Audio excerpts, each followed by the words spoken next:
अमरीकी हमले के पेश नज़र वेनेजुएला में सिक्योरिटी हाई अलर्ट थी। इसके बावजूद अमरीकी इंटेलिजेंस रिपोर्ट्स की बुनियाद पर अमरीकी फौज ने वेनेजुएला के सदर और उनकी अहलिया को महलनुमा घर से निकाला और न्यूयॉर्क पहुंचा दिया। अमरीकी फौज ने वेनेजुएला के सदर का सुराग कैसे लगाया और उनके महलनुमा घर तक कैसे पहुंची, जानते हैं इस रिपोर्ट में।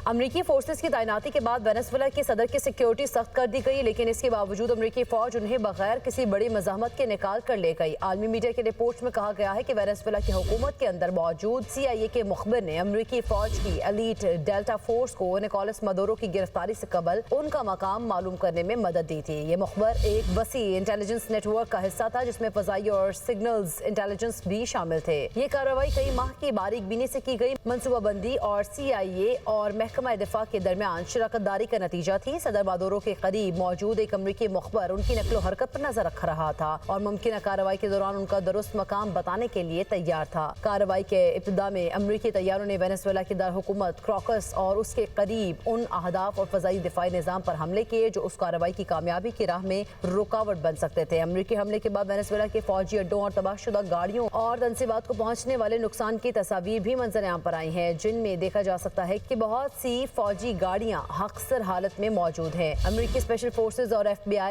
एजेंट्स ने क्रॉकस में सदर मदुरो के सेफ हाउस पर धावा बोला, जिसे बाद ट्रंप ने घर से ज्यादा किसी कले से तशबीह दी। इस घर में नस्ब स्टील के दरवाजे चंद सेकंड्स में तोड़ दिए गए। सदर मदुरो ने इस दौरान सेफ रूम में जाने की कोशिश की, लेकिन वो नाकाम रहे। अमेरिकी नशरियाती इदारे CNN के मुताबिक अमेरिकी फौजियों ने वेनेजुएला के सदर और अहलिया को बिस्तर से खींचकर कमरे से निकाला और तहवील में ले लिया। अमेरिकी हमले के वक्त मदुरो फौजी अड्डे पर बने अपने घर में थे। पेंटागन ने कार्रवाई से कबल कैरेबियन में बड़े पैमाने पर फौजी तैनाती की थी, जिनमें एक तैयारा बरदार जहाज, 11 जंगी जहाज, दर्जनों F-35 तैयारे और 15,000 से ज्यादा फौजी शामिल थे। CIA के डायरेक्टर जॉन रेडक्लिफ पहले ही कह चुके हैं कि वो इंसानी ज़राए की भर्ती को तरजीह देंगे। अमेरिकी हुकूमत ने मदुरो की गिरफ्तारी में मदद देने वाली मालूमात फराहम करने पर $50 मिलियन के इनाम की पेशकश की थी।